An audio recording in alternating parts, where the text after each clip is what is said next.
Hello guys, welcome to this channel. I hope you guys are doing well. Before we start, make sure to subscribe to this channel and hit that notification bell to get updated from us. Today in this video, I'm going to teach you to change email in your Twitch account. Make sure that you are connected to your Wi-Fi and you have already logged into your Twitch account. This process is similar for Android and iOS device. Now let's get started. Open your Twitch app. Here we go.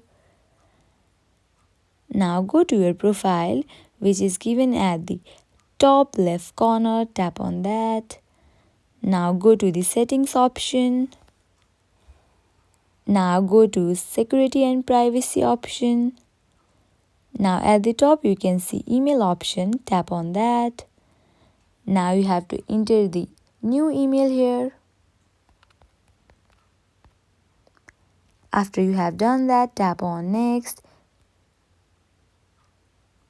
Now you have to go and check your email. Here I will be opening my Gmail app. At the top I can see Twitch account verification. You have to enter that verification now.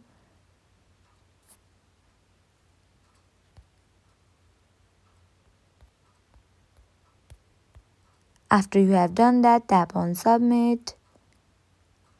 Here you can see that I have easily changed my email of Twitch account.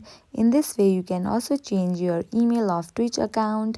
I hope this video will help you. At last, make sure to like, share and subscribe to this channel. Thank you.